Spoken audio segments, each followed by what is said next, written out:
Well, hi girls, how are you? This is the third part of the poem, The Lady of Shalott.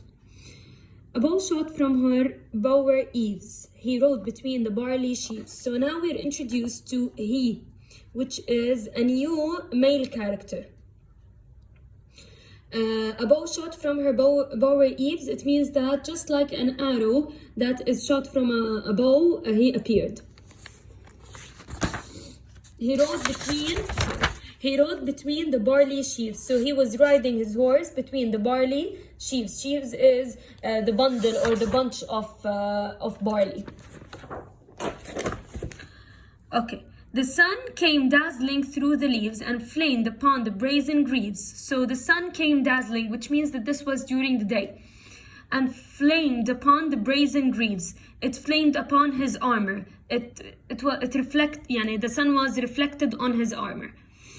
Of bold Sir Lancelot. So this man is called Sir Lancelot. A red cross knight forever kneel to a lady in his shield. A red cross knight, meaning that he wore a tunic that had a red cross on it. Okay, because he was a knight, and knights usually do wear such tunics. Okay, red cross, and he belongs to a specific let's say group of knights. Okay, forever kneel to a lady in his shield. It means that he is a gentleman. He follows the chivalry code of honor and so on. That sparkle on the yellow forever kneel to a lady in his shield that sparkled on the yellow fields beside remote Shalott. So he was just moving in Camelot, through Camelot, let's say, or to Camelot, besides in front of Shalott. The gemmy bridle glittered free. The gemmy, it has gems. Okay, bridle, let me just show you what is a bridle. Okay, this is a bridle. Okay, the one that the horse is wearing. Okay, it's called bridle. So this bridle was covered with jewels, which show us that he is he belongs to the nobility, and he is rich and so on. The gemmy bridle glittered free, like to some branch of stars we see, hung in the golden galaxy. So while he was moving, the jewels were shining, just like stars in the galaxy, in the galaxy, and بالفضاء. The bridle bells rang merrily, of course. Rang merrily. Of course, it had some bells, and because he was moving, they were ringing. As he rode down to Camelot, and from his blazoned baldric slung. Blazoned baldric, let me show you what is. This is the blazoned baldric. It is something that knights wear. Okay? And from his blazoned baldric slung, a mighty silver bugle hung. Bugle is a musical instrument. And as he rode, his armor rung beside remote Shalott. And as he rode, the voices was armor, rung.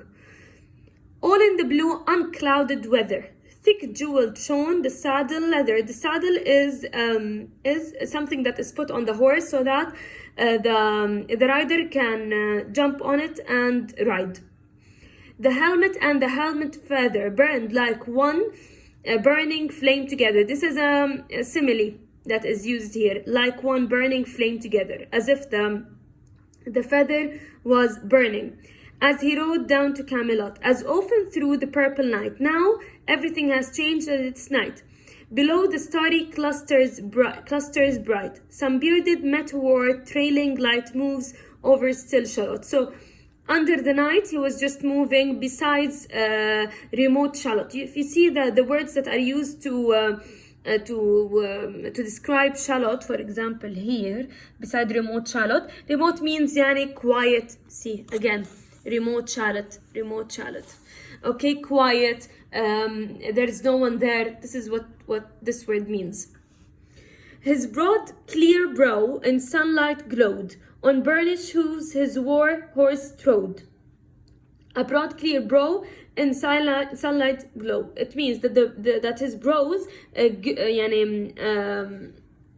glowed in the sunlight. Now you will tell me, طب miss, here it was night, here it's day. This is the description يعني. Okay, maybe here they mean the night before. In any case, on burnished hooves his war horse trode. From underneath his helmet flowed his coal black curls as he rode. So underneath his helmet, his black hair flowed. All of these are descriptions of Sir Lancelot, who is a knight moving to Camelot. As he rode down to Camelot from the bank and from the river, he flashed into the crystal mirror. Of course, she is moving to Camelot. So let's refer back to the drawing.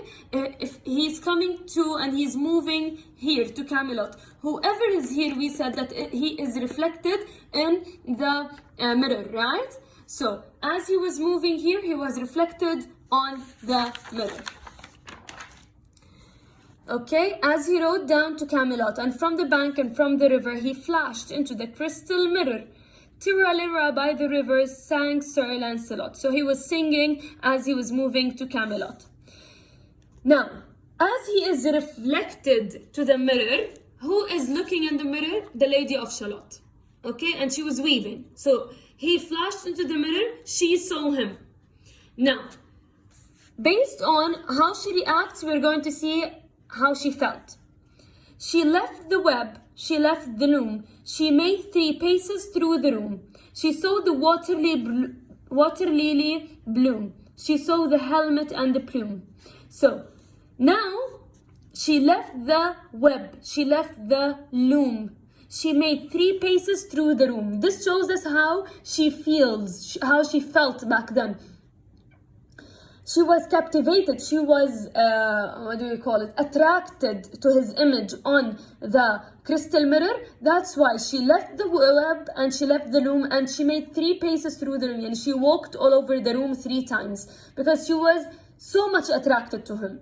And then, only then, did she look directly at outside. Okay, so she saw the water lily bloom. She saw the lilies, the flowers. She saw the helmet and the plume. This shows us, when she saw the helmet and his plume, this shows us that she has seen him already. طيب, we said that he is here, that he is moving to Camelot. So, since she looked at him, she unintentionally looked at Camelot. And the curse, now, let's see. She looked down she saw the helmet and the plume, she looked down to Camelot.